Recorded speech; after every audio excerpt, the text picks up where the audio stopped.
faith leaps over it. You are ready and able to do beautiful things in this world. And after you walk through those doors today, you will only ever have two choices: love or fear. Choose love, and don't ever let fear turn you against your playful heart.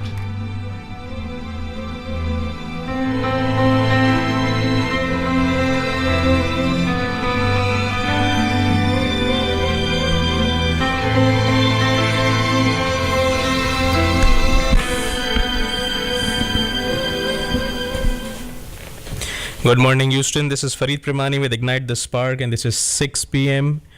It's a bright, sunny day, but it's mixed match with rain ongoing. And we have with us in studio actually 3 speakers today who are brilliant people and who are expert in their own fields. We have Christopher Pratt and hey, Christopher. Good morning, or good afternoon. Good afternoon. How are you? I'm doing great. It looks like morning to you because I know you work on Sundays as well sometime. Absolutely. So Christopher is a 35 years of experience in career expertise, curriculum development. He is heading a firm, SCR, and every year he trained actually more than 1,200 people. Then we have Dr. Jane Alam Khaki with us. Hey, Dr. Jane Alam. Thank you. Hi, buddy. So he has been a chairperson of Institute of Educational Development and an associate professor. And people know him actually in the field of happiness. He has taken global lectures everywhere. So he'll be joining us on the subject of happiness. And then we have Josh Owen. Hey, Josh. Good afternoon. You can see the difference from his voice because he's an author of Enthusiastic You.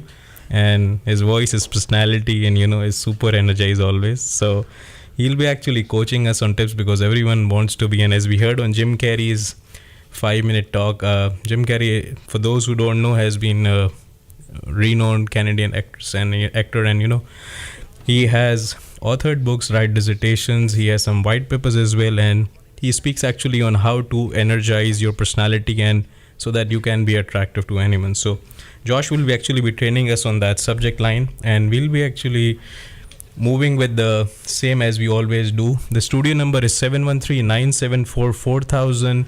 The show name is Ignite the Spark. You can tweet me. You can like on facebook.com/Farid Premani.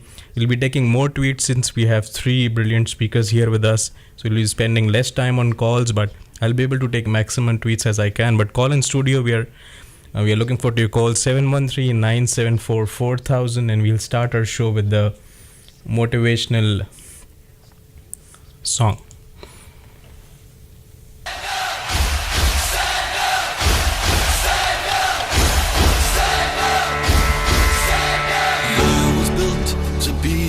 Best, number one and nothing less.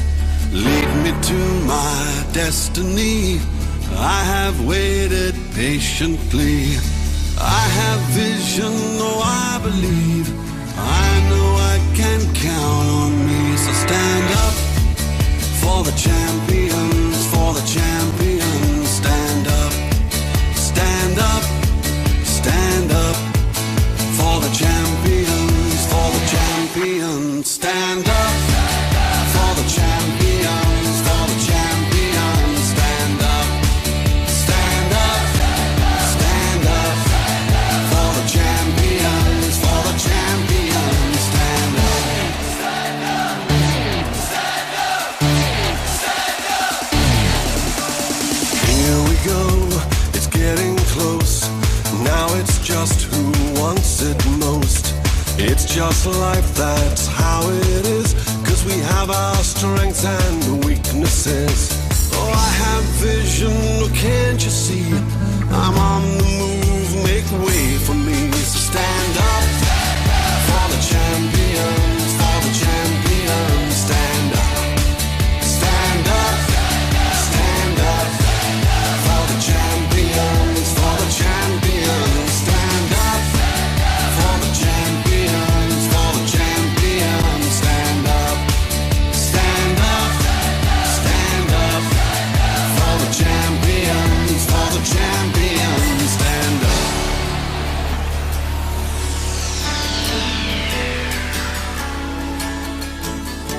And when I fall down, I have to pick myself back up. And when I fall down, I have to pick myself back up. And when I fall down, I have to pick myself back up. And when I fall down, I have to pick myself up. Stand up for the champions, for the champions. Stand up for the champions, for the champions. Stand up, stand up, stand up for the champions, for the champions. Stand up for the champions, for the champions. Stand up for the champions, for the champions. Stand up for the champions, for the champions. Stand up. You're back with us in studio. Farid Premani here with Christopher Pratt, Dr. Jane Alam Khaki and Joshua on Ignite the Spark. We'll be also on-airing the podcast with you once it's edited, but right now you can tweet us, you can call in studio on Facebook, 713-974-4000. Let's move on towards the show. The topic for show is happiness, enthusiasm, and our friend Christopher is also share with you how to get happiness, getting more money in your pocket. So happiness comes from all the sources, but let's hear about some of the facts, why we chose the topic. And every time we choose a topic which is on motivational, that's based on the tweets which comes in. So happiness is actually a word which 14,300 people every month search on Google. And that's the query for Texas only. I'm not talking about a universal nationwide study.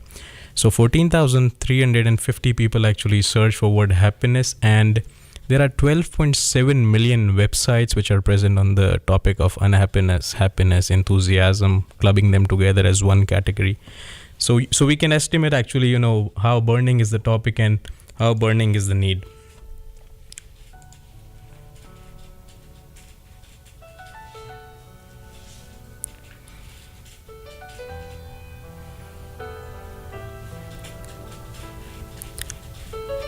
There was a survey conducted in 2015 by Cura Research Company, and they said that the top 5 countries where they find most happy people, Houston, can we assume the number 1 country? Iceland is on number 1 with 94% incidence for happiness.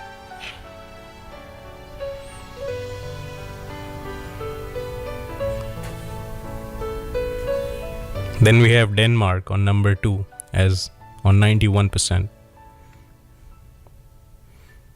And this survey is done across 2,000 people on a nationwide level across different demographic, social, economic class. So data is being segmented well. Number 3 country, which was number 1 actually in 2014, is number 3, which is Sweden on 91%.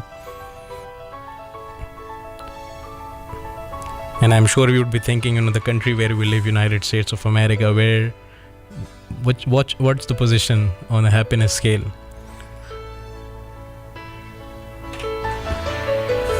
So we are on number 16th.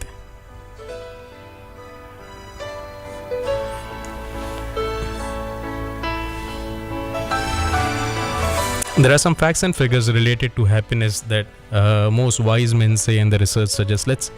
Let's quickly overview the facts and figures, and then we'll move back to the practicality of taking our speakers in and what they think about the subject, how they have chosen their career, what motivated them to choose this special niche in life to help others, also being earning money, which everybody does.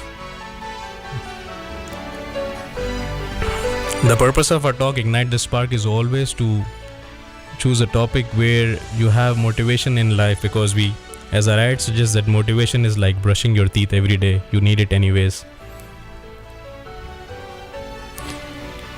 So research suggests that people who spend actually quarter of their hours, let's say 3 to 4 hours a day especially, minimum, are 12 times more happier and joyful as compared to others. So spending time with your family, friends and your kids is very important. At least quarter of the day, people who spend at least that much time, 30% of the time, 25% of the time, are 12 times happier than the normal ones. Then we have another stat from another research which says that on an average, people who have more than 10 friends are 4x times happier than people who have less than 2 friends and they are in touch with. And I'm not talking about people who you have on LinkedIn or people you have on networking. I'm talking about the friends. So make more friends. Then we have another school of thought, and it says that anyone who has, especially in Texas, more than 75,000 salary per annum is happy. So that's on the financial side, and I can see a smile on Chris' face because this number actually attracts him more.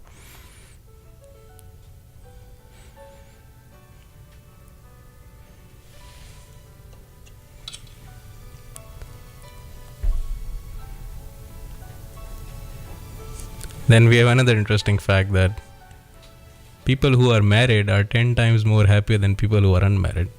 And that was a strange fact for me. I would have expected that in some Been married for cases. 20 years. So you must be 2x times happier then.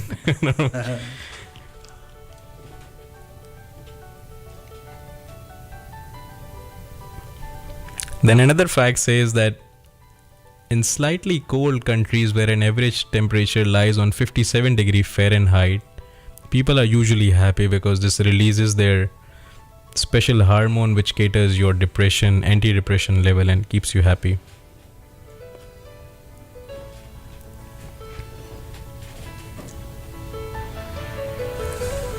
And they're indoors with their wives more. Indoors with the wives more. Oh, we have a caller coming. Let's take the call as well. Hello, who's this? You are on air. Hi, this is Isha. Hey, Isha, how are you? I'm good. How are you? Good. Thank you. Thanks for calling us. We have 3 guests with her. You want to say hi to them as well? Hello. How are you, everyone? Great. How are you today? Good.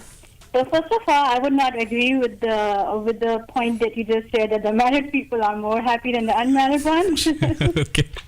Definitely no. I'm sure when I was conveying this point, I saw everyone's face and, it was a mixed match kind of feeling. Yeah, but go ahead, please. But if my husband would listen to this, he would be like, "Oh, what do I do with you?"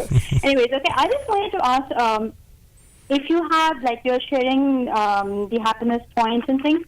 So do you have some techniques that one should follow every day that would keep ourselves happy and contented from our life? Sure. We have lots of tips coming up, and we have the experts here on panel who will actually share their special niche, how they kept themselves motivated to be so much successful and what they suggest to their counseling Thank you. advocates. Sure. I appreciate that. Thank Thank you. you. I will definitely listen. Thank you. Thank you.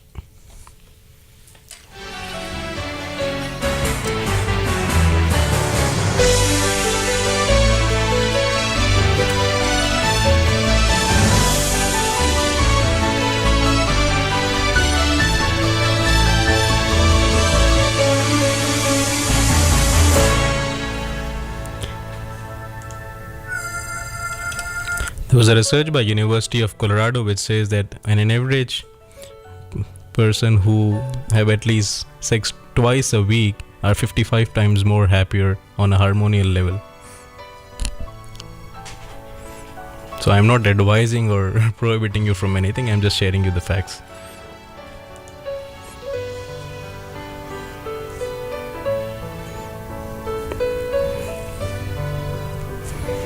And a very famous insight which actually I learned as well also as a trainer and motivational speaker is person who have segment of people who have actually replaced 81% of their negative words from their daily communication when they speak with their parents, their siblings, their son, daughters, at workplace. They have actually reduced half of their depression by just replacing those negative words with the positive ones.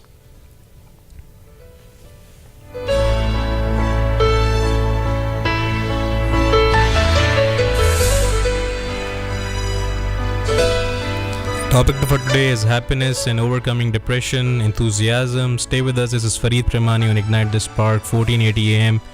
Number for studio to call is 713-974-4000. And I have with me brilliant gentlemen, Christopher Pratt, Dr. Jane Alam Kaki, and Josh Iwan, who will be taking their interview and sharing with them the success secrets, how they turn out to be so successful in their career. what they advise, being expert in their profession. I'm sure their fees are very high, but when they come here for a social support kind of show here, they speak out of their heart and they try to help you more. So stay tuned with us.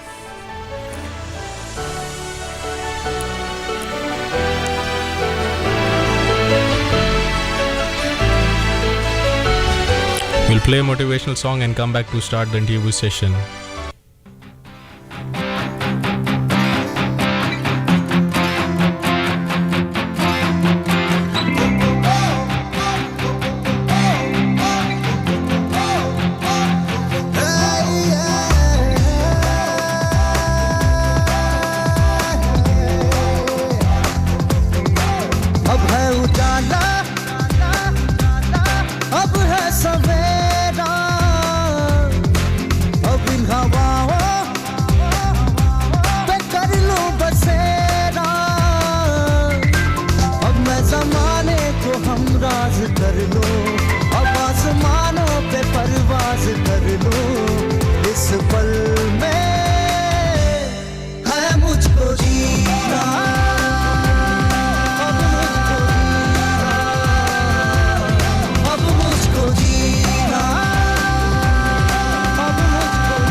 Thank you, Houston. Stay tuned with us. The number for studio is 713-974-4000, and now we are formally starting our second segment interview. Let's start with Josh Yuvan. We'll move like in a way that we'll move from left to right. You cannot see left to right, but I can see. So let's move one by one with each gentleman. Thank you everyone for taking time out, especially on Sunday. And I know you've been quite busy, and Sunday is the only day, especially when you work hard. So, but really appreciate that. And let's start with Josh. Josh, tell us something about you, and this again goes to Dr. Jane Alam and then Christopher. Tell us something about yourself. I have just given a very brief overview, but I have already left many of things which are on plate. And how did you start it? How did you turn out to be so successful? Tell us about your book, Enthusiastic. You've been doing a lot of public speaking, especially people at all ages, internationally, locally. How did you start it off, actually? Well, it really is an honor to be here because I love to share the message, whether it's in a formal setting or if it's on the radio. And it's a great way to get the message out. And my real message behind things is that people should really strive to be enthusiastic in their lives. Because when you have passion behind what you do, you're going to be more successful, you're going to be more productive, and you're going to be happier, which we're going to get to some of those things later with both Chris and then John. And I really think that it's in everybody's ability to really become passionate and excited in their own lives. It's really a neat thing. If they can develop the tools to manifest their own enthusiasm, they're going to be much more successful and they're going to be much happier. And it's something that I love to help people do, because you get to take somebody who may not see the world in an optimistic light, right? They might have a pessimistic attitude. They might not think that they have all the opportunity in the world. But if we can help change the way that they view things, if we can change that perspective, we can bring them into the light and we can help them really drive towards their enthusiastic selves. And that's what I try to do with my book, and that's what I try to do with my coaching and then my speaking as well. So true, Josh. But tell us about from the very scratch, because and I really admire, all of one here are very down to earth, because we have an audience of mixed match people. There are entrepreneurs here. There are entrepreneurs who have actually failed many times, so they are very demotivated. America is a country of immigrants, so especially this radio station has like a 70% South Asian people who belong from countries like India, Pakistan, Dubai, African build. And especially when someone comes here, so I'm sharing with you about basic questions what people have.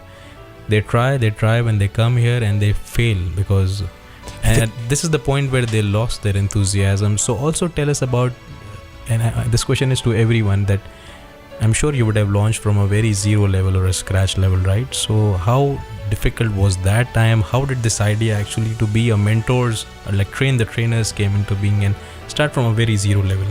Well, and failure's not a terrible thing, right? We all look at failure as something that's bad, but if we stopped our children when they failed to walk, they would never learn how to walk, right? And they'll get up and try again. And it's funny, I have a young child, and it was something that I looked at with him, and it's really fascinating to watch that. And as an individual, whether you're a business person or just coming here and you're trying to start a business or an entrepreneur, it's really important to remember that you're going to fail. And the good thing about that is it's always an opportunity to learn.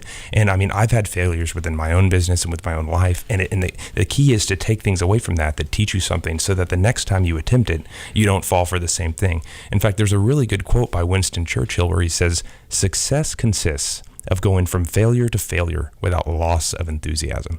And it's kind of fascinating to think that. Wow. I know, isn't that neat to think about? So next time you fail, and this is to anybody that's listening, next time you fail, don't look at it as something that's holding you back. Look at it as an opportunity. You just learned something, right? You got a free education to do it again the next time better. Perfect. Thanks, Josh. Dr. Jane Alam Khaki, over to you. Tell us something about yourself. How did you started your career? How did you develop your own niche? I'm sure you would have also failed, sometimes in your life. So start off, tell about you. Yes, Farid, thank you very much for this unique opportunity for me to share my ideas with your audience and your listeners particularly. I started in a very rural place, and you can imagine what kind of rural place it would have been. In 1960, when I was around 10 years old, I saw for the first time a jeep, not a car. Okay. And the entire village saw a jeep for the first time. Mm-hmm. That's why I start. I was studying there up to 8th grade, and whenever I came across difficult words in a book in English language, I did not have anyone. We did not hear even the word dictionary. Mm-hmm. So I would stand up on the road, look for somebody who would be a matriculate at least, and would explain the meaning of that word. That's the beginning of my starting life, or academic life. From there, I moved to urban areas, and since then, I have always written down all difficult words, would keep them in my pocket unless I would memorize them. Wow. That's how I have started my life. But now I'm crazy about languages. I have a smattering of Arabic, Persian, Urdu, and many other regional languages. How many languages you speak? Quite a few, 8 to 10 probably. 8 to 10, really? So I have learned a lot from languages. And coming back to this whole business of happiness, when I was studying in my intermediate college life, I saw an article by Dale Carnegie, and that spoke about how to win his classical book, how to influence people and win friends, or how to win friends and influence people. That really amazed me. Simply amazed me. I was interested in psychology as well as philosophy, so I picked up from there, and I continued to learn from those kinds of books and journals in psychology about social life. I got quite excited about these ideas because this is something very, very important that I want to say as an educator, and that is that there is all sorts of knowledge. One is disempowering knowledge. The more you read, the more disempowered you become, or the entire nation becomes disempowered. There is other kind of knowledge. If you read, study, internalize that kind of knowledge, it will continue to empower you, throughout your life. Like a title, here we have a Shwa, enthusiasm. if you read articles, books about these kinds of issues, and these kinds of empowering thoughts, you become really self-empowered. I took a session somewhere on this self-empowerment. Mm-hmm. In this world, if you think the other people are going to discourage you, you are surely going to be discouraged. I have a story, but because of time I won't tell you, but at some point, if an opportunity comes, I'll tell you that story. Many people may discourage you, but if you have an inbuilt system, a software which, removes the negative thoughts and, brings more positive language, and now another language is used, non-violent language, we'll come back to it later. So that's how I got excited, and then I thought, if I can become happy learning about these things, surely others might also become happier. Sure, I appreciate that, Dr. Jani Alam. We have some calls coming in, but we'll be taking calls after once we have this introduction round complete and hearing the stories. But you're most welcome to tweet. So we have a call coming. Let's take the call. Hello, who's this? You're on air. Yeah, hi Farid, how are you? And how are you all, speaker? We are good. How's everyone? Yeah, I'm good. Thank you. I just want to share something, if you don't mind. Mm-hmm. The thing is, I just want to make it clear that in my understanding, as for my understanding, that happiness, being happy and being successful is two different things. Okay. They have a connection with each other, but they are totally different things. It does not mean that if you are not successful, you are not happy. Mm-hmm. Happiness, the condition of happiness is totally depends upon your wishes, upon your desires, and upon what your requirements in your life, how you expect your life goes on. Mm-hmm. So it all depends. Your happiness depends upon your desires. Your happiness depends upon your requirements, or what you want from your life. Perfect. Really appreciate your point. You're very right that happiness and success are two different stories, and we will also try to take this point. Very, very brilliant. Let's move to Christopher. Chris, tell us something about you, what you have been doing, and you are also associated.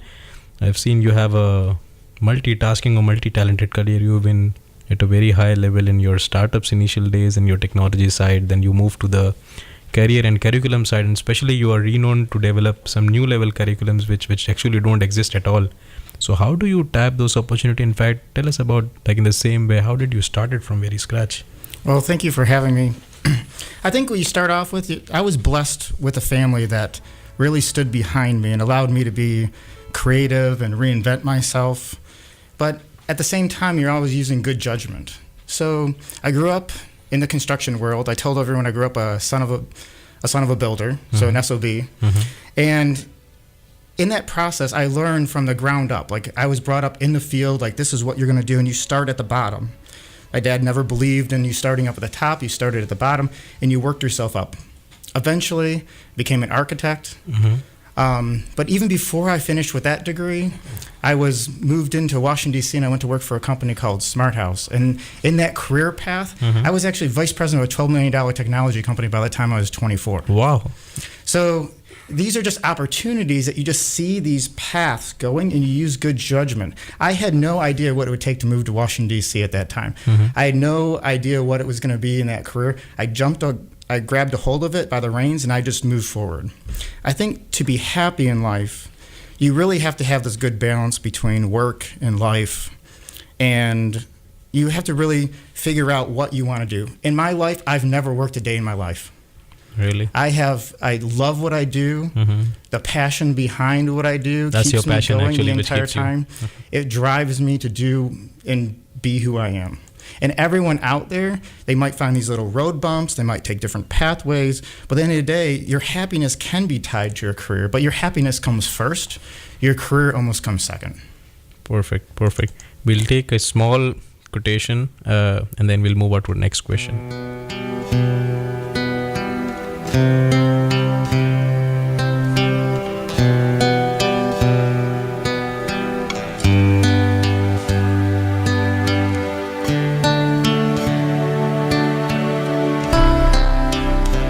जब जब दर्द का बादल छाया, जब गम का साया लहराया, जब आंसू पलकों तक आया, जब ये तन्हा दिल घबराया, हमने दिल को ये समझाया, दिल आखिर तू क्यों रोता है, दुनिया में यूं ही होता है, ये जो गहरे सन्नाटे हैं वक्त ने सबको ही बांटे हैं। थोड़ा गम है सबका किस्सा, थोड़ी धूप है सबका हिस्सा। आग तेरी बेकार ही नम है, हर पल एक नया मौसम है। क्यों तू ऐसे पल खोता है, दिल आखिर तो क्यों रोता है।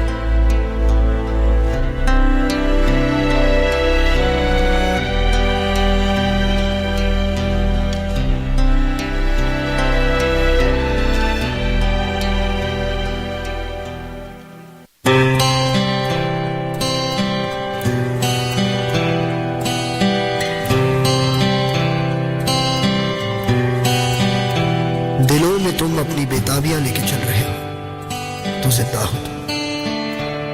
नजर में ख्वाबों की बिजलियां लेके चल रहे हो तो जिंदा हो तुम। हवा के झोंकों के जैसे आजाद रहना सीखो, तुम एक दरिया के जैसे लहरों में बहना सीखो। हर एक लम्हे से तुम मिलो, खोले अपनी बाहें। हर एक पल एक नया समा देखिए निगाहें। जो अपनी आंखों में हैरानियां लेके चल रहे हो तो जिंदा हो तुम। दिलों में तुम अपनी बेताबियां लेके चल रहे हो तो जिंदा हो तुम।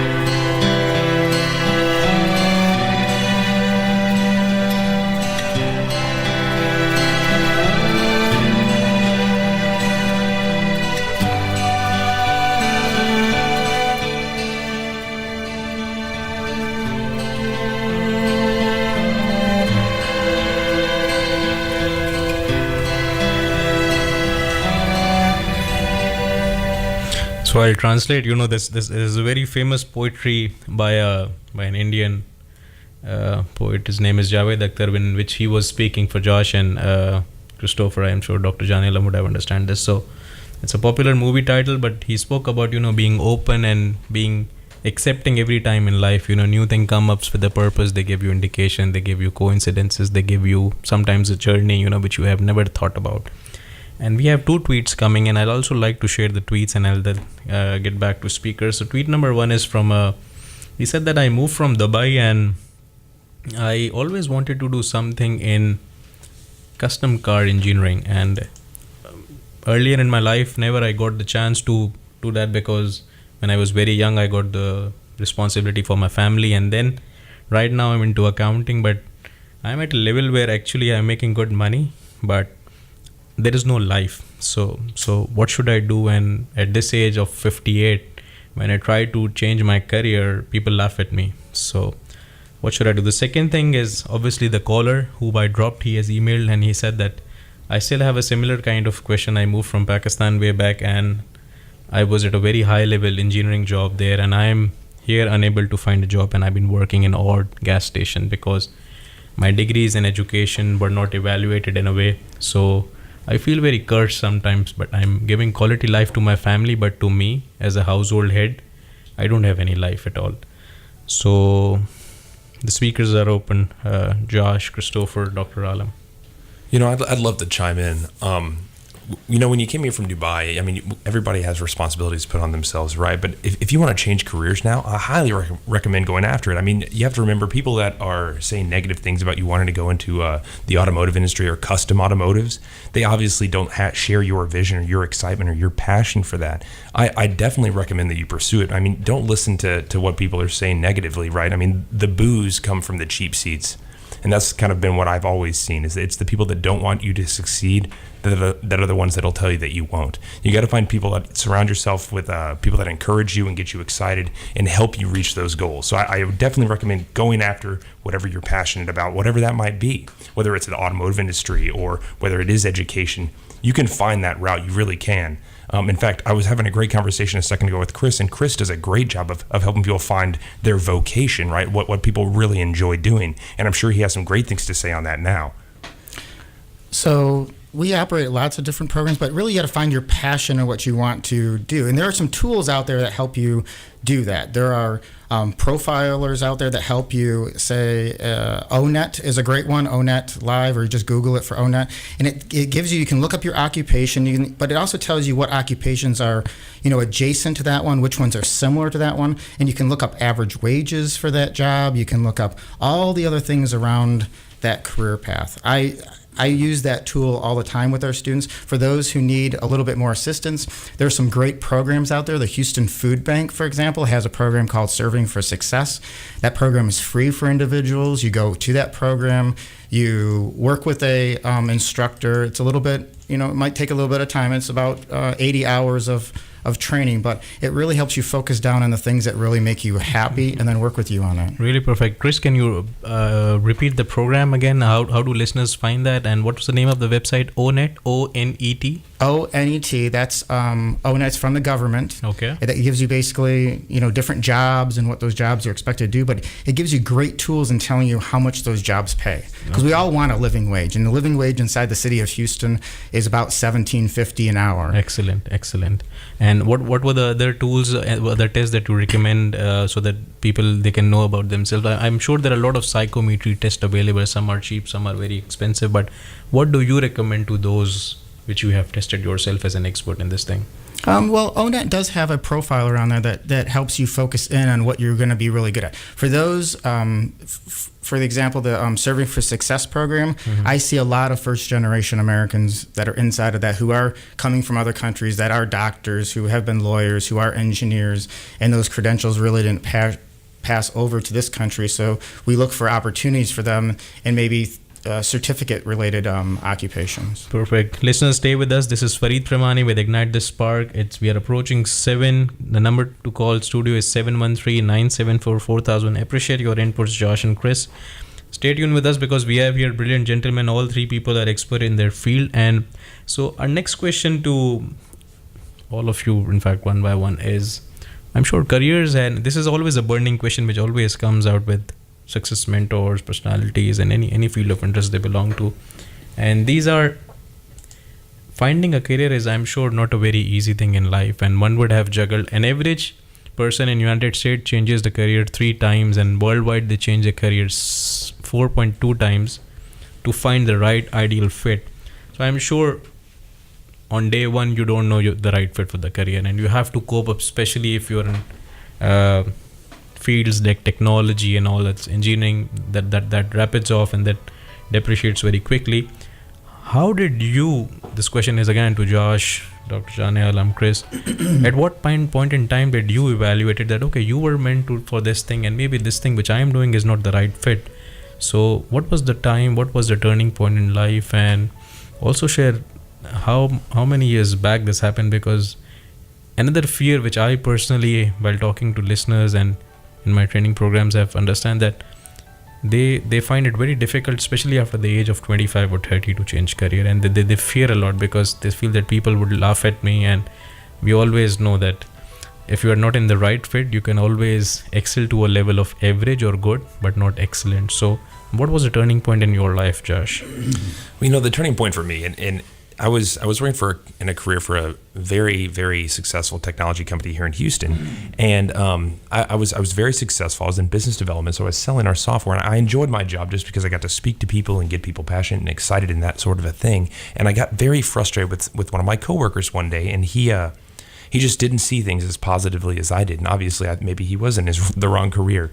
But from that, I realized that my real strengths lied in helping other people become passionate, become excited, become enthusiastic in their lives. And it's funny because if you look through your own life, and this goes to all the listeners out there, you look for these common themes, right? What are the points in your life where you got really excited about something, right? And what is that common thread that runs through the positions that you have? Because nobody's happy every single day of their career, right? Because you're going to have bad days and good days.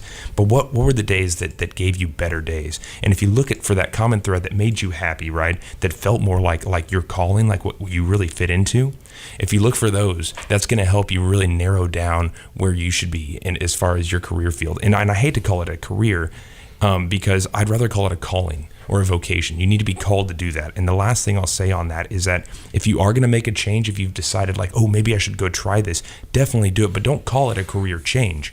Call it a career pivot. All right? Because you're not changing. You're not starting from square one. Right? You're maneuvering it. You're transforming exactly. You have this education that you've built up over the job that you've been doing, right? And you found things within that are useful. And so you're not changing totally, right? You're merely pivoting, right? And using some of the skills you've already acquired to do something that you're more passionate about. I think you have directly hit the point, because changing just the negative words to positive one we heard, and changing the career change to career transformation or career pivot would be something, that you won't be verifying that, okay, whatever I've done in life till now, it will be lost, when I try to transform. We have a very brilliant words from Steve Jobs in regards to what we are discussing. Let's hear that. You have to have a lot of passion for what you're doing, and it's totally true. And the reason is because it's so hard that if you don't, any rational person would give up.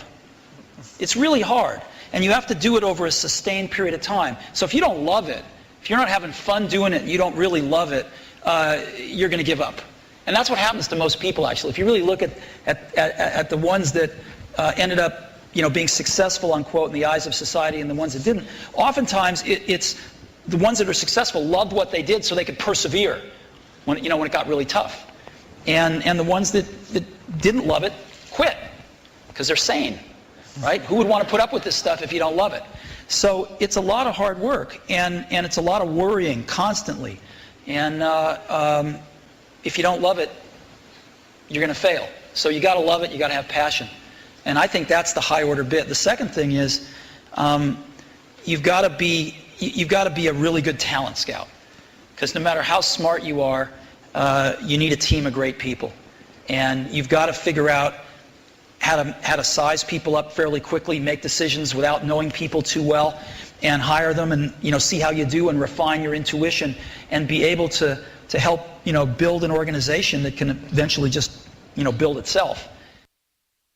Very valid point, I think, is Steve Jobs suggested, that you can always be an average person if you're just following the flow of water. You have to decide what you are meant for, and this will actually help you. Chris, every day you work with a lot of people, and they came from every walk of life. Maybe they were successful, they went into some criminal activities, maybe they got prisoned, and then they tried to revamp their life. They've been successful people who changed their career. They come to you as a consultant, expert. Tell us about what are the burning issues that you find in everyday life, and how do you suggest them, consult them to overcome this from your past 35 years of experience? So a lot like my students or the people that we see, I reinvent myself also. So I like reinventing like my life. I've probably reinvented myself 6 times during my career. When someone comes to me, I've elected to reinvent myself.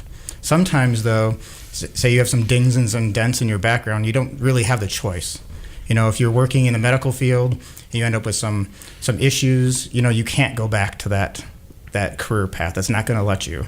So you have to find careers which are similar to it, that you can still find that passion that you found in the healthcare industry or in the construction. I mean, we used to have people in construction that did have a lot of dings and dents, and that industry now is drying up for those individuals' dings and dents. So you have to find that. You have to adapt to the changes, keep on searching the needs. So how do you recommend, like, one should do the search himself, or he should follow some trends and tools? How does an average person look at this?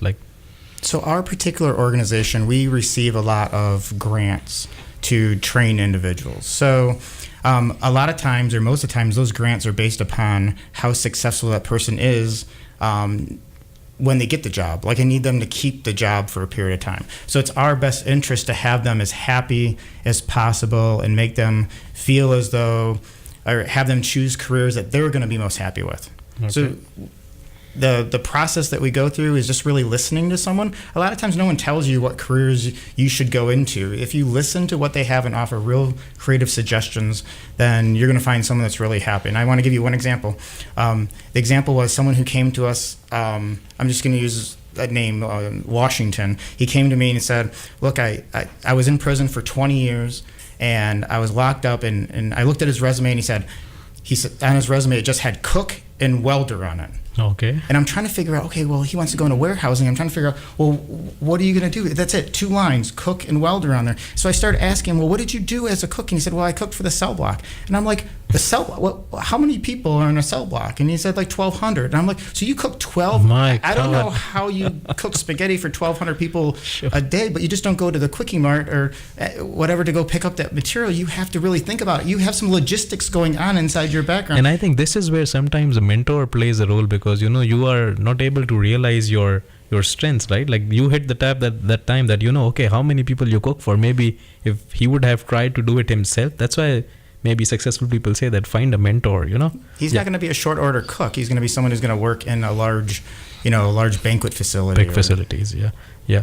So you shared that you also changed your career 6 times. Josh, how many times have you changed your career, by the way? Oh, a whole lot. I'm still changing my career, right? I mean, we all make, I guess, adjustments and reinvent ourselves as needed. But I would say I really changed my career 3 times. 3 times? Yeah. I've changed my career 6 times as well. And Dr. Jani Alam, Well, I wouldn't how many say, times have you changed your career, by the way? I wouldn't say I would change my career. Primarily, Yeah, I wanted Josh to gave do us the right word, I think, career pivot. Pivoting. Yes, yeah.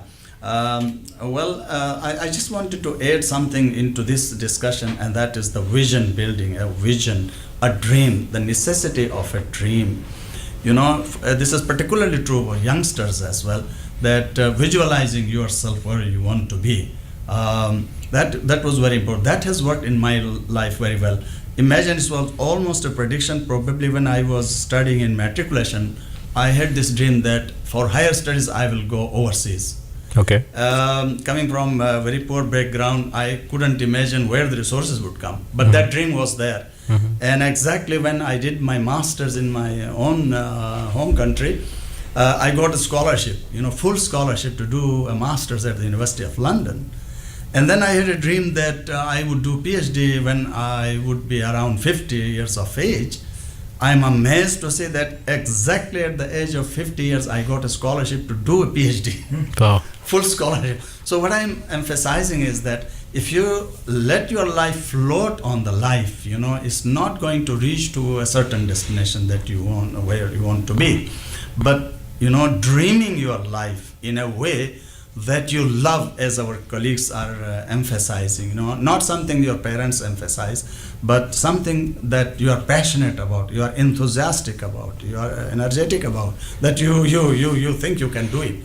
So my submission to our listeners is that have a dream, visualize yourself in a place where you want to be, you're passionate about, and then work towards that. That helps. And in leadership programs, we always say leaders have always a vision. Yes. So that vision is very important. Especially if you see, I would like to also add, while I was doing my NLP course from Dr. Sharma, he told me about something, that there is a special hormone in body which is called dopamine, and God has made everything for a reason, right? So he said that whenever you do a goal planning in mind, or you see a dream, that's the only time when this hormone gets released in your blood.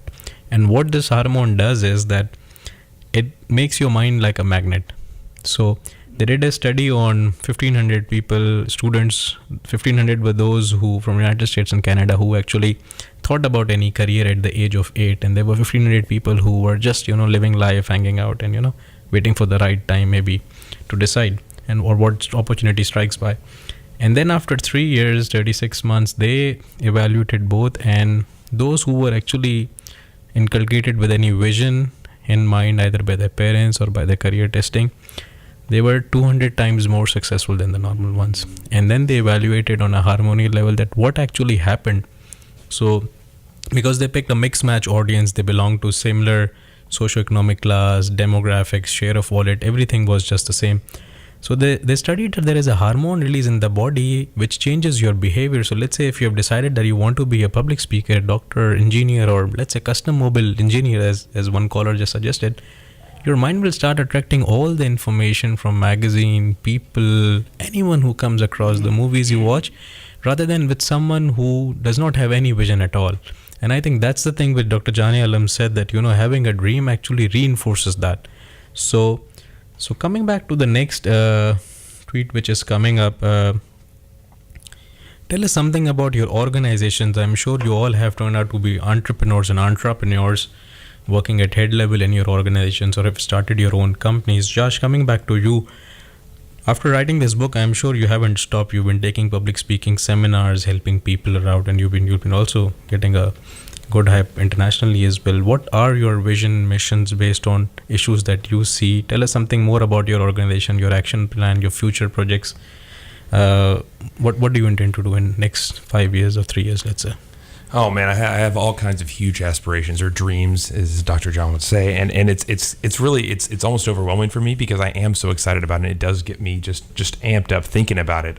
But my entire organization, right, everything that I'm doing, it centers around the single fact that I want to help other people be able to manifest their enthusiasm. And so if I start with that single goal every week when I go after my tasks and I go after my all the opportunities I have with my clients, that's my single goal. And so starting from there, it gives me a good place to center myself. And so over the next 5 years, I see myself going on to all kinds of interesting things. I recently got licensed, so I'm going to be doing a TEDx in Sugar Land here in a few months. We're pretty excited about that. We're gathering speakers and sponsors and all kinds of stuff for that. I plan on holding a couple more workshops of my own coming up. I have some more coaching clients, and I eventually would love to be on a huge stage with some of the really big names in TED is something speaking. which many speakers have spent their life and they haven't got a chance, and you've been so fast, like velocity thing, Man, it's all how about did you the achieve hustle. that? It's all about the hustle. I am constantly working, maybe too much. You can ask my wife, right? I mean, this morning I woke up and I ran. I had to do some stuff, and at night I'll put my son down and I go back to work. And it's not because I feel like I have to work hard. It's because I'm so excited about this. I want to work hard. There is one common thing which I have seen in all the success mentors who have either I have interviewed in the studio or met, and I'm also seeing in all three of you that it's your passion. That's why whether you talk about Chris, Dr. Jane Alam, Sunday is also like Monday, and Monday is also sometimes like Sunday, right? Mm-hmm. So what was the turning point in your life, Josh? You told us about that. You were at a head level IT director position. What actually, I'm sure at the salaries, enumerations were perfect. You were enjoying your life. You did not want to break the comfort zone. What actually triggered you to do that? Well, so I accidentally wrote my book, right? I got frustrated with this guy, and I went home and I wrote down just a bunch of thoughts that I had on why you need to be more excited and more optimistic and more positive in your life. And it just grew, and it grew over a few years. And then one day I ran into a woman that publishes books, and we started talking. She's like, I want to help you publish your book. And when it got published, I really didn't know what was going to happen. My wife had no idea. She's like, you published a book? I was like, yes, I'm publishing a book. And she's like, I didn't even know you wrote it. But as soon as it got published and then it became a bestseller, I decided that this message actually has value, and that's where I want to go with it. And so that was really the turning point, is when I published my book, because I decided that, you know what, this message has value, and it actually has a place in the marketplace to really help other people rise up above any preconceptions or any problems or any negativity that they're surrounded by. Oh, perfect. Let's continue our conversation with a motivational song.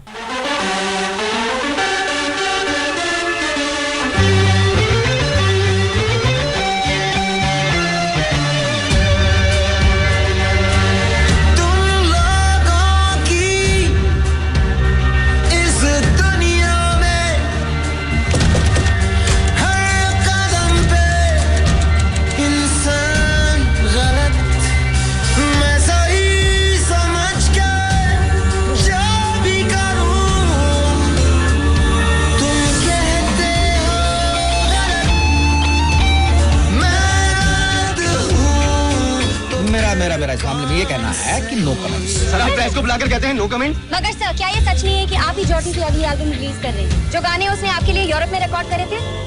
No comment. Market में album खुलता है और artist jail के अंदर। This is my vision. इस आंगन में खेलने वाला लड़का 8 सलाखों के पीछे है। नेगेटिव सिर्फ नेगेटिव चलता है मीडिया। पीतमपुरा का ये वही घर है जहाँ से जॉर्डन को धक्के मार के निकाल दिया गया। मर्जी से जीने की भी मैं क्या तुम सबको अर्जी दूं,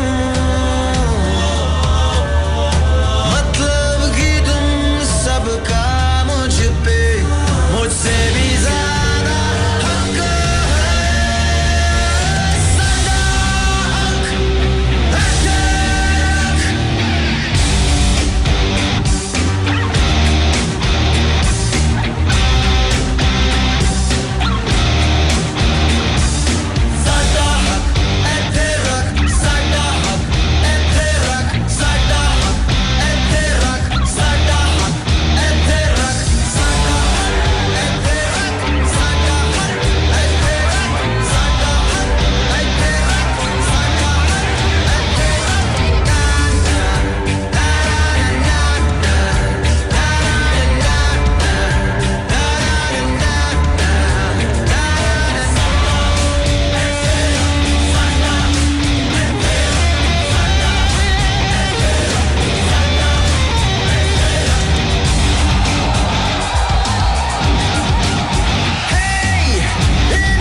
show again.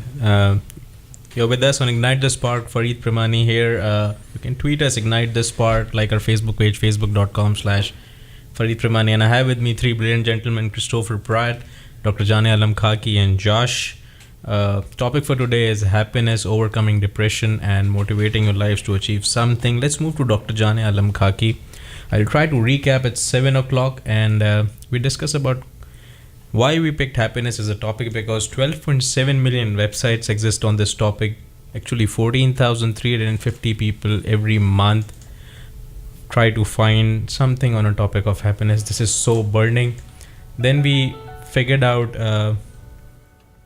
happiest most countries in the world as per last survey. So Iceland stood on first position, then there was Denmark, Sweden, Netherlands.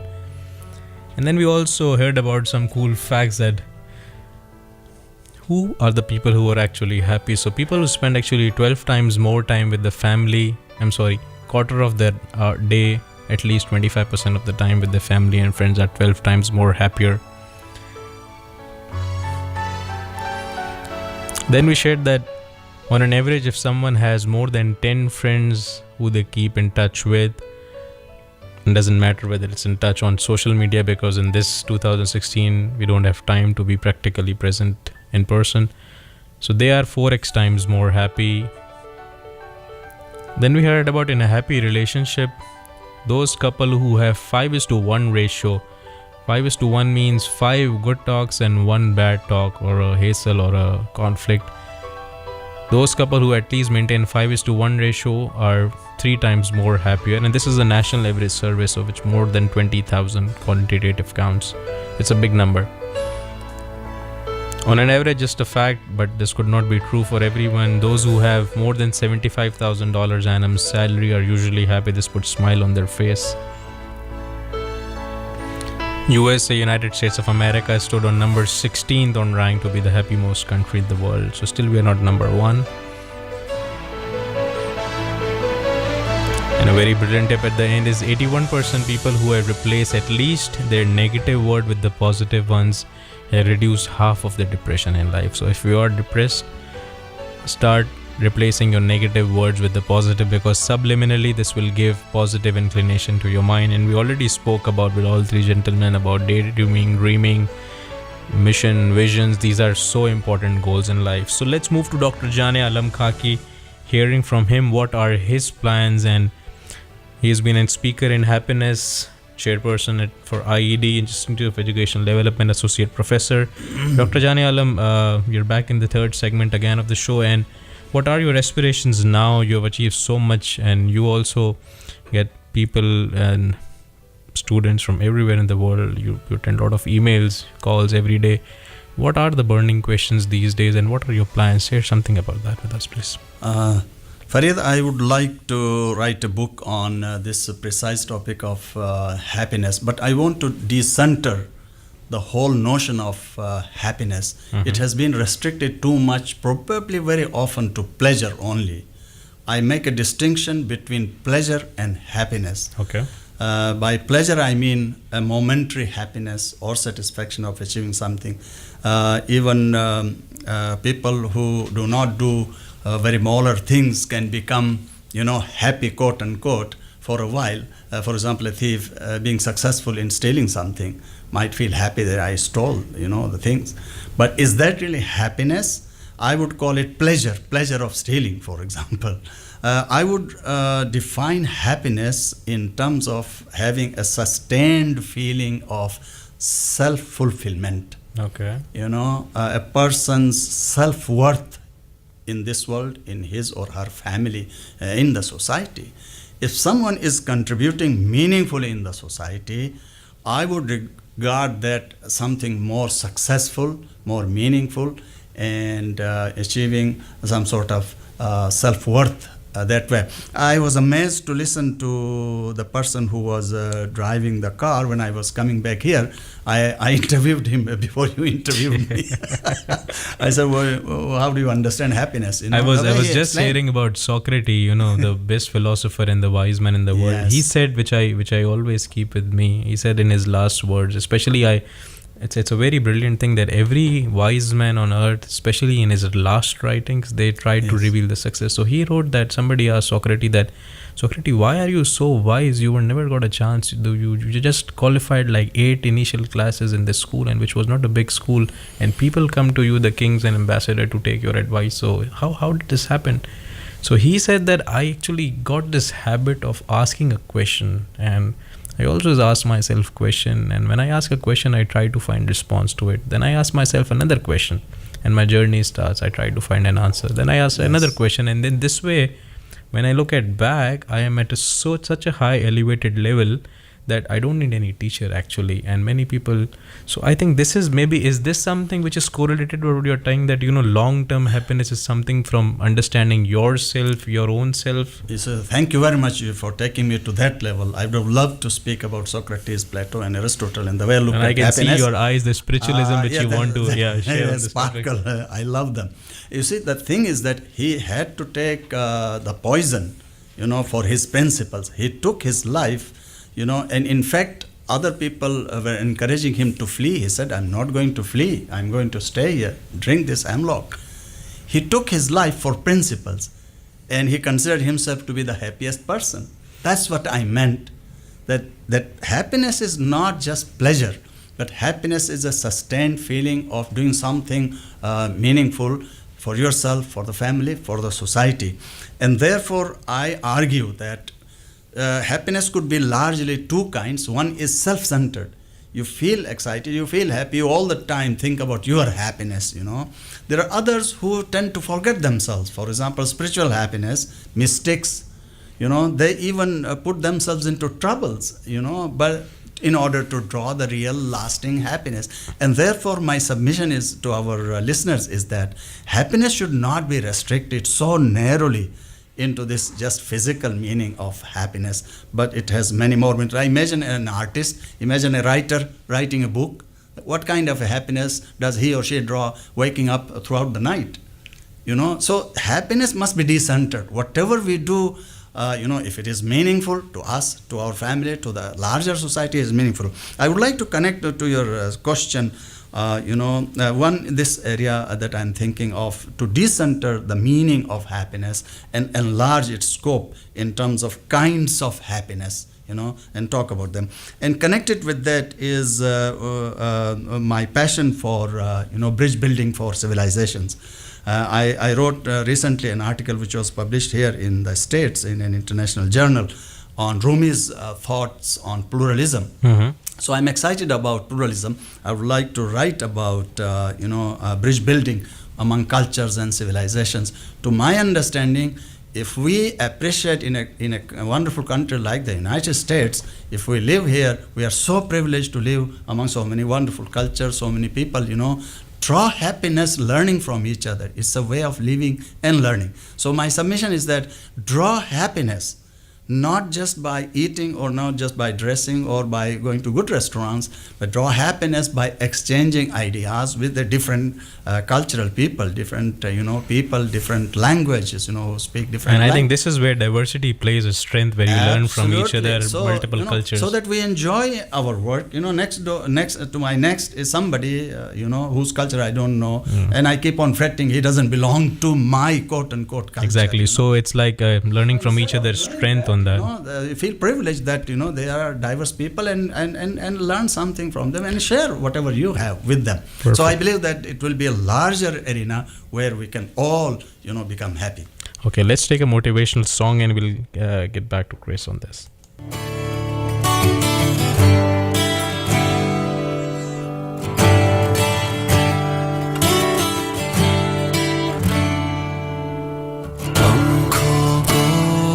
जरा सी लगने दो दिल बोले सोया था अब जगने दो दिल में है दिल की तमन्ना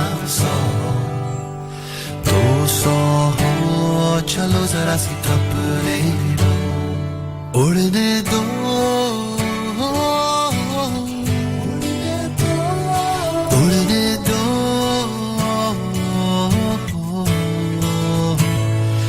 जरा सी लगने सोया था अब जगने दो पंखों को हवा जरा सी लगने दो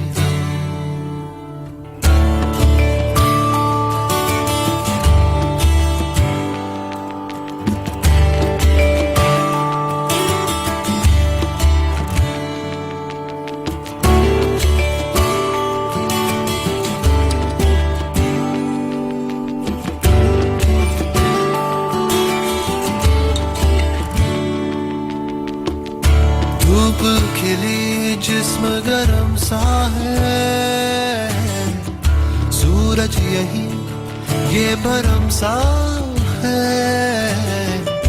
बिखरी हुई राहें हजारों सौ थामो कोई फिर भटकने दो उड़ने दो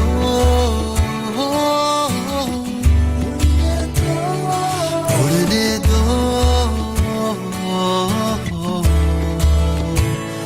हवा जरा सी लगने दो सोया था अब जगने दो पंखों को हवा जरा सी लगने दो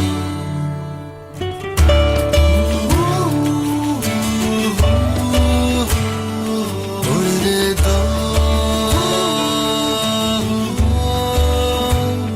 हवा जरा सी लगने दो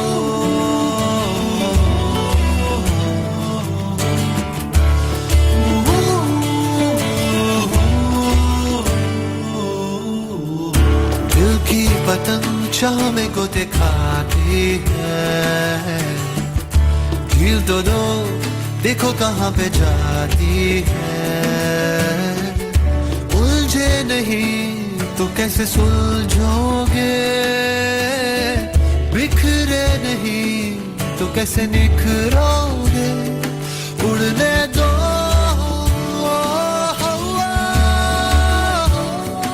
उड़ने दो हवा जरा सी लगने दो सोया था अब जगने दो पंखों को हवा जरा सी लगने दो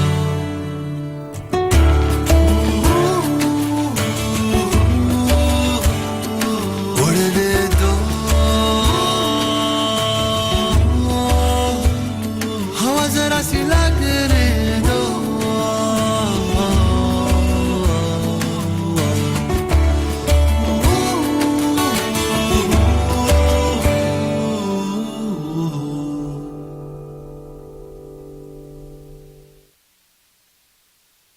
Welcome back, Houston. This is Farid Premani with Ignite the Spark. You are on us with 1480 AM. Number to call studio is 713-974-4000. And we'll move to Christopher after hearing, really appreciating Dr. Jane Alam's. Yes, Christopher, what are your future plans? How do you see yourself, your organization, and your startups getting into next level? What are your visions for, let's say, next 3 and 5 years? How would you like to serve? Well, let me give you an example of how I think. So I'm in the nonprofit world. So what I've noticed over time is there's people who sit back and wait for opportunity to knock on their door, or there's people who create that opportunity. So in my world, like I know what's happening in the next year. We know that we're going to have a new election. We know we're going to have new people. So I don't sit back and wait for opportunity to come to me and say, oh, this is what people are planning on doing. I look and say, okay, well, say we have a Republican in the office, or say we have a Democrat inside the office. What are their missions? What are their things that they're going to concentrate on? And then I build systems around those ideas. So when you think outside the box and you're trying to look and build that opportunity for you, it takes a lot of effort to do that, but that effort never fails you because your life is focusing on those things. For people in the Houston area, there's a great tool out there. Our local economy, the Houston Galveston Area Council, has this outstanding website, and it talks about the jobs, the high growth, high demand jobs that are coming into the city or into the 9-county region. Those jobs, you really need to take a look at that, because that's what the area is saying. Those are the people that we need. We need welders. We need physical therapist assistants. We need occupational assistants. But it gives you this wealth of knowledge. You know, there was nothing wrong in the 19th century when people were building or using buggy whips, right? all of a sudden you had cars coming down there. You didn't need buggy whips anymore. I'm sure there's people out there that are master buggy whip makers, and society just decided that we didn't need that piece anymore. I mean, what do you do with that? Look for the jobs which are growing in the area. Concentrate on how you can fulfill those jobs or fill those jobs, and you'll always be on the cutting edge, but you're going to be on a very, very well-educated cutting edge. Sure. There is one more question which I think is relevant to Chris. So this is asking that this volatility in Houston market, especially when big corporates like Schlumberger and everyone, Chevron, you name it, everyone is laying off people. How do one who is actually starting a career or doing a career shift feels himself protected that? And what are those, let's say, top 5? Because you do a lot of research, I know from your thing, you develop the programs. What are those next 5 careers which you personally feel, based on your thoughts and research, that would be in demand? Which, let's say, if somebody is open to do a change, what would you mentor them as? Well, it really depends on what that person needs to be happy in that job, right? Mm-hmm. So even if they come from the finance side, I mean, in the city or inside of the Houston area, the unemployment rate is 3.7%. Okay. That is exceptionally good. It doesn't usually get below 4%. Mm-hmm. That means that there's jobs out there. And the national average is 4. This means Houston is still 3.7, which is less than the national average. Austin is 2.8. Okay. So sometimes, like if you're in an occupation and it's no longer in this area, sometimes it does take to move, right? Sometimes it takes to find the same things that you liked inside that industry and reapply them to a different industry. But being specific, any let's say, you're right that everybody has a right to choose his own career of interest based on his personality.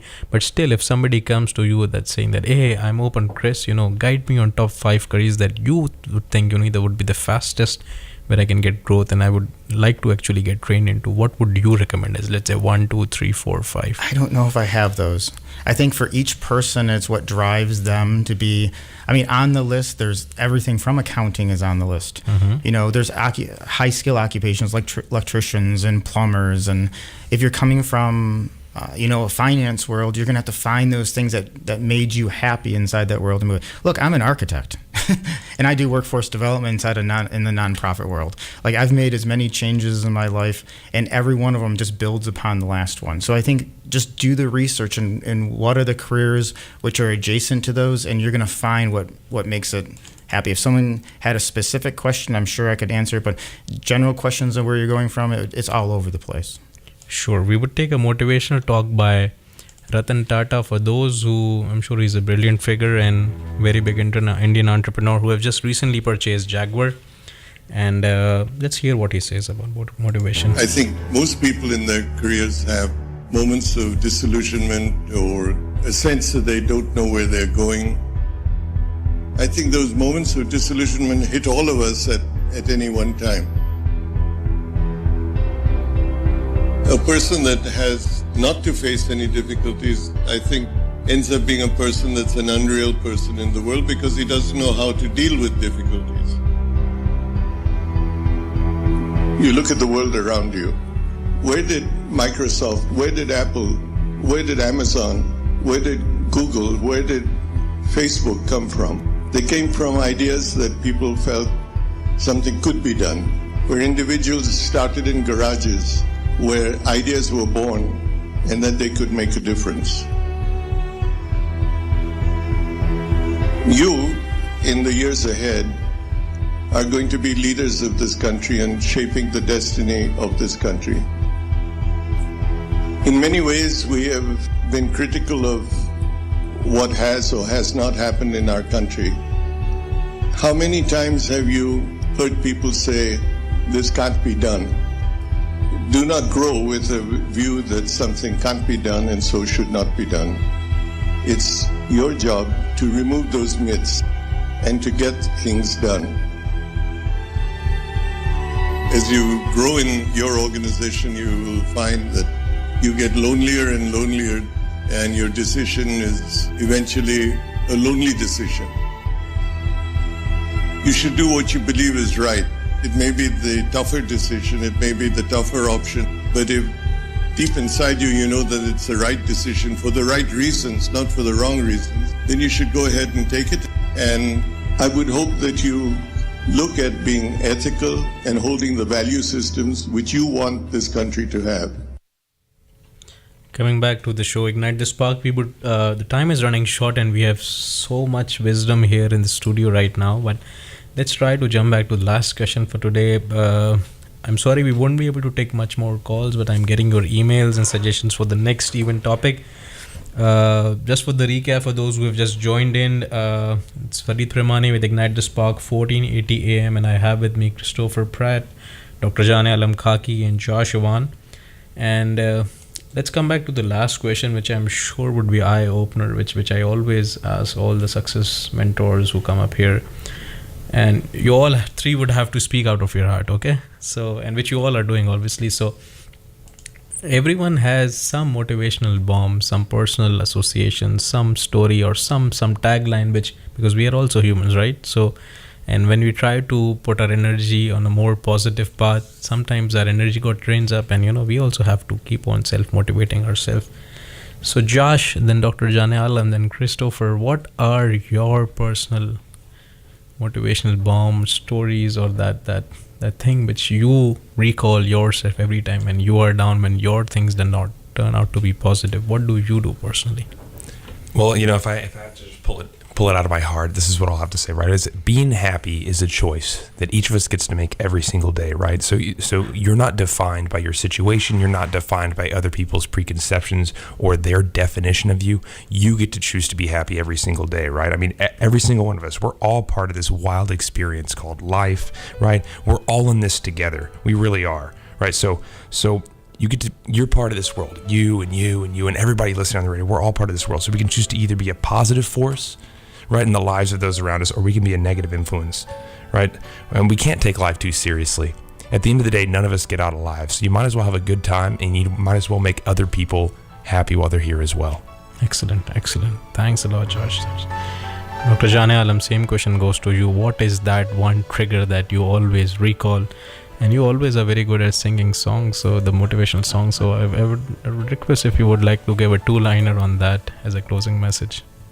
Yes, Farid, poetry and singing is what you call my bombshell, the most energetic thing that I get energy from.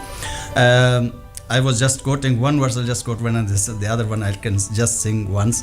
Pija ayyam ki talkhi ko bhi has kar nasir gham ko sehne mein bhi qudrat ne maza rakha hai. That's one I keep on singing.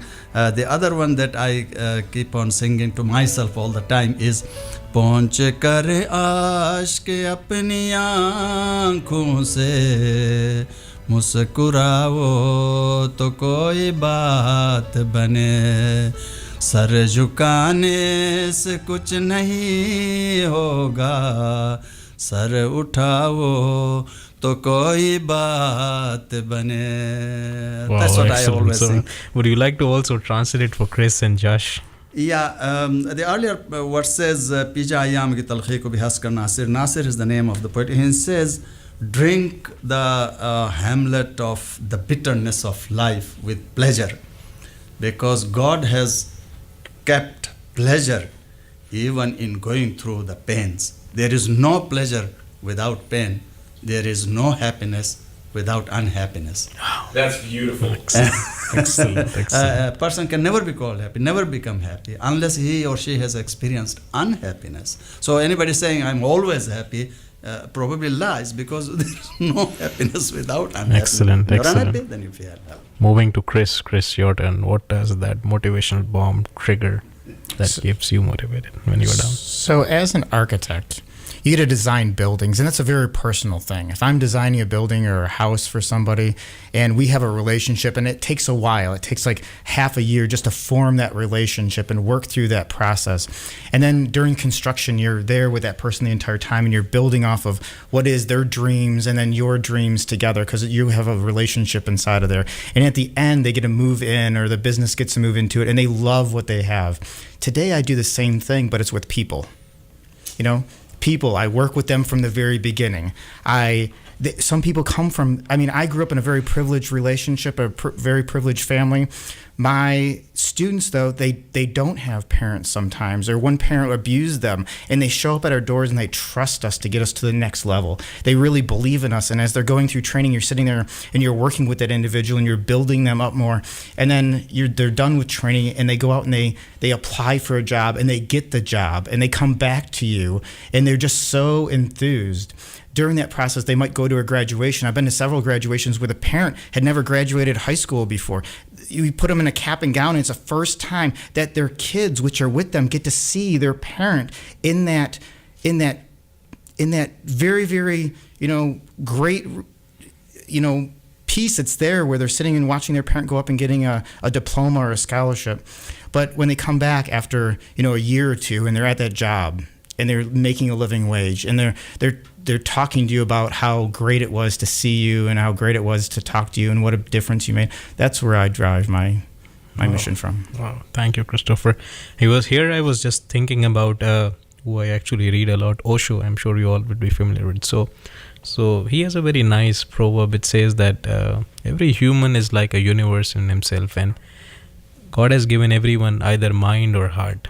And it's on that human he has his choice. Either he became his mind as the master or his heart as the master. So he said that mind actually is a very cutthroat, competitive resource who always try to overcome. And heart is very humble, down to earth, that, allows mind. But on a practical level, naturally, heart is 100 times more stronger than a mind. So those who actually make their heart the master and follow the heart are the ones who actually reach the destinies of the universe.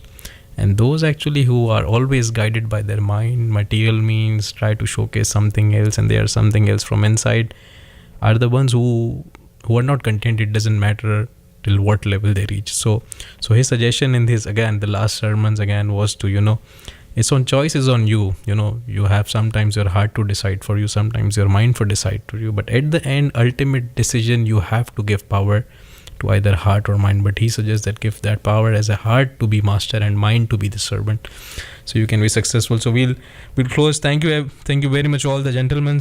You would just like to say goodbye to our audience. 7:30. Well, good night. Thank you so much for having me. Good night. Thanks very much. Thank you very much. We'll play with the motivational song, and thanks everyone for taking time out on Sunday and being with us. The showcast will be lived on the Facebook page, facebook.com/Farid Premani, Twitter. Stay with us on Ignite the Spark every Sunday, 6 to 7:30 p.m. 713-974-4000 is the number to call the studio. Stay tuned with us. Thank you. Have a good one.